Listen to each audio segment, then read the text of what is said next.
Randy Brown here. Today I have a story for you called Born in Strife.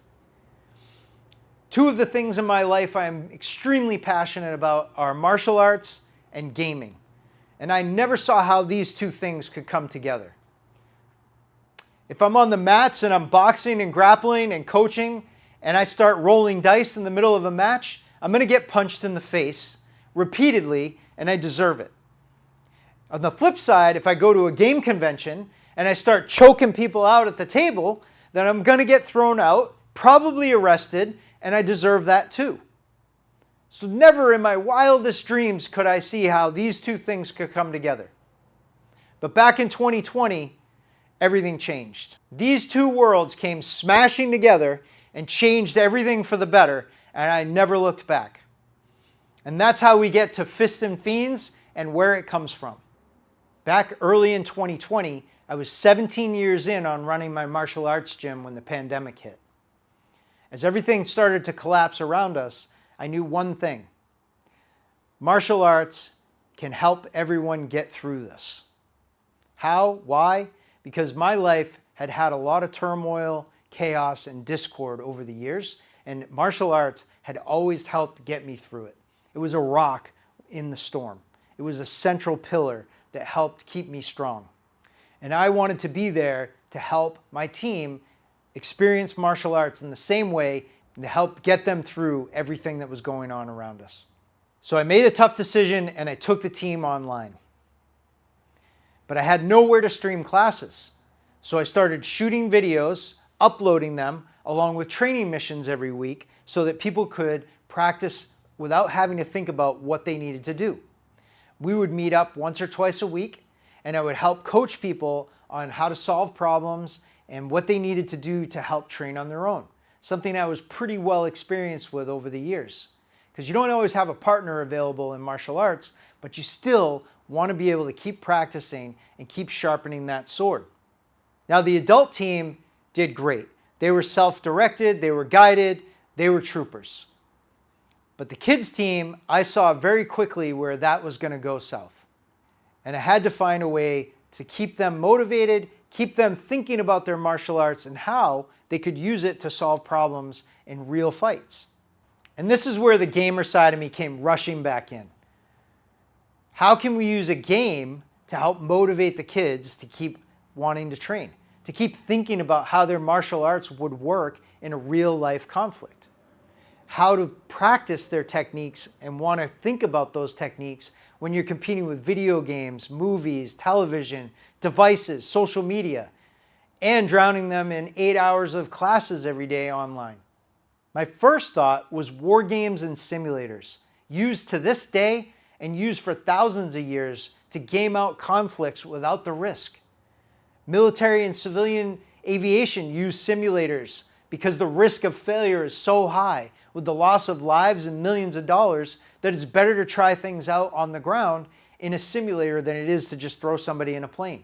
There's simulators for everything. There's even simulators now to encourage kids to mow the lawn. Look it up. In modern times, you have the military and you have the intelligence community using board games to also game out conflicts that they're going through in the real world without the actual real world engagement, without the loss of lives. But there were no off-the-shelf war games or simulators for martial arts for hand-to-hand combat. Nothing that was going to translate immediately, and certainly nothing that I could just pick up off the shelf and learn quickly, even if there was. So I started to think about role-playing games, something I'm also well versed with, and quite frankly, in their early manifestation, were war games. But there weren't any off-the-shelf role-playing games I could think of that would match this either, that I could reskin our martial arts over the top of. In most of them, the combat is boring, flat, very generic. It isn't intricate enough to handle the back and forth combat of somebody does this move, the other one does that move, they counter with this, they block that, they sprawl a takedown. But I knew role-playing games would be a good fit because it's very simple. We just need a pencil, paper, and dice, and our imagination, and off we could go. And now we have the rudimentary birth of Fists and Fiends. I made a very choppy character sheet, came up with dice mechanics, and we had a villain of the week.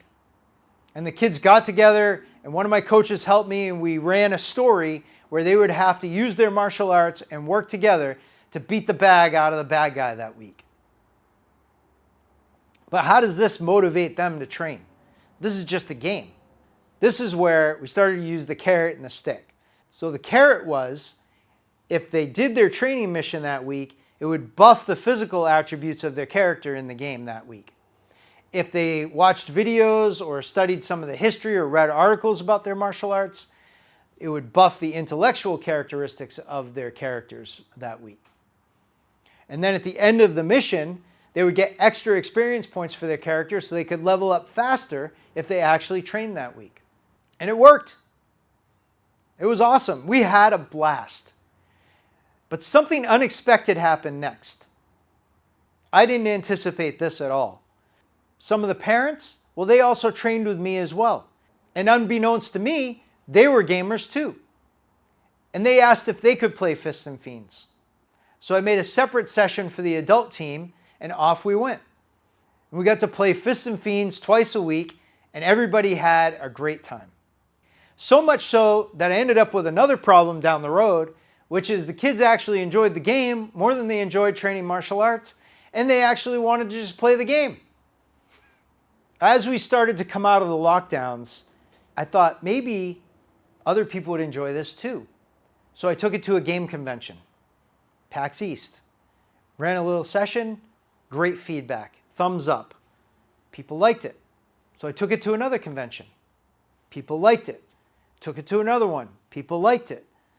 And from there, I started to realize maybe there are people out there that want a game like this. And now I had another problem, is the game was all here. It didn't have rule books. It didn't have ways that other people could run the session.